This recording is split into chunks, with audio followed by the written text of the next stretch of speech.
بەدرێژایی مێژووی سیاسی پارتی لە چەندین وێزگە و قۆناغی سیاسی جیاوازدا پەنابردن بۆ سیناریۆی شکست خواردو و دوور لە هەر ئەتەکێتێکی سیاسی و یاسایی و نەتەوەیی سیمای ناسینەوەی پارتی بۆ لە ئیدارەدانی ململانە سیاسیەکان. دواترین سیناریۆی شکست خواردووی ئەو هێزەش ڕەفاندنی کادرە باڵەکانی کۆمەڵی ئیسلامیە بە تۆمەتی تێوەگلان لە تەقانەوەی نارنجۆکێک لە بەردەم باڵەخانەی کەناڵی ڕووداوی سەر بە نێچیروان بارزانی جێگری سەرۆکی پارتی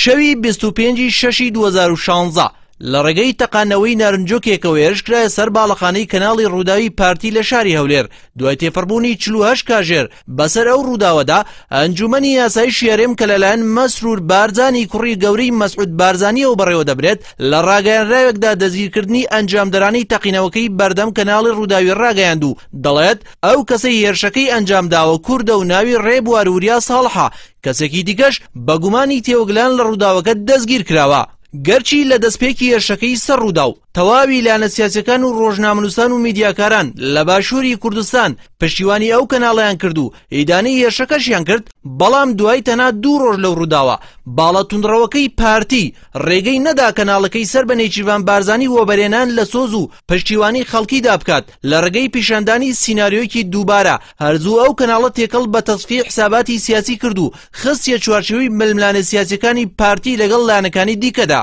ڕەفاندنی ئەندازیار سەعدی موستەفا کاگێڕی مەڵبەندی هەولێری کۆمەڵی ئیسلامی لەلایەن دەستگا ئەمنیەکانی پارتیە و داتاشینی تۆمەتێکی بێبنەما بەوەی گومان لێکراوی هێرشەکەی سەر کەناڵی ڕووداوە زیاتر لە خوێندنەوەی هەڵدەگرێت بە دیوێکدا و لەسەر ئاستی ڕایگەشی ئەوە ڕوون واشکرایە ئەو ئیجراعاتە نایاسایانەی دەستگا ئەمنیەکانی هەولێر لە دژی ئەندام و کادرانی کۆمەڵی ئیسلامی پەیڕەوی دەکەن فشاری سیاسین و پەیوەندی باڵوێستە نەگۆڕەکانی کۆمەڵی ئیسلامیەوە هەیە لە پشتیوانیکردنی شەقام و مانەوەی لەبەرەی خەڵک و هاوڵاتی. دیوێکی دیکەی تۆمەتبارکردنی کادرەکەی کۆمەڵی ئیسلامی لە هێرشەکەی سەر کەناڵی ڕوودا و پەیوەندی بە ناکۆکی و ململانەکانی نێوان هەردوو باڵی مەسرور بارزانی و نێچیروان بارزانیەوە هەیە کە لە ئێستادا بەزەقی لە هەردوو کەناڵی ڕووداوی سەر بە نێچیروان بارزانی و کوردستان 24 مەسرور بارزانیدا ڕەنگی داوەتەوە. ئامەش دوایەوەی مەسرور بارزانی سەرکەوتوو نەبوو لە دامەزرانی کەناڵێکی تەلەڤیزۆنی کە بتوانێت تەجاوزی ڕووداوەکەی نێچیروان بارزانی بکات. تێوەگلانی ڕووداو لە ململانەکان و تەصفیە حسابی سیاسی لە نمونەی سیناریۆی ڕەفاندن و تۆمەتبارکردنی کارگێڕەکەی مەڵبەندی هەولێری کۆمەڵی ئیسلامی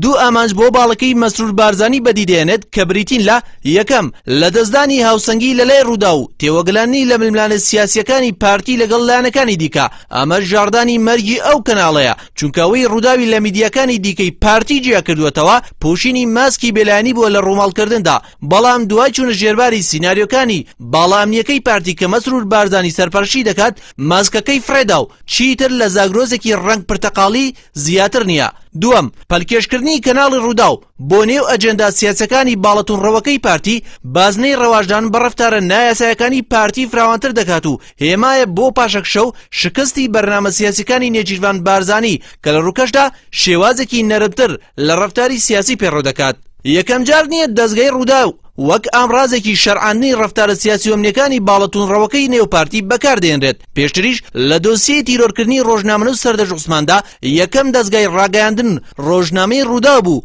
بەکارات بۆ شەرعیەدان بە تیرۆری ئەو ڕۆژنامەنووسە. لە ئێستادا و جارێکی دیکە ڕووداو دەبێتەوە ئامڕازی جێبەجێکردنی سیناریۆیەک کە تێیدا لە چوارچێوی سیناریۆیەکی دووبارە و شکست خواردوودا پارتی دەیەوێت کادرە باڵەکانی کۆمەڵی ئیسلامی بە ئەنجامدانی کاری تێکدەرانە لە نمونەی هێرشەکەی سەر ڕوودا و تۆمەتبار بکات.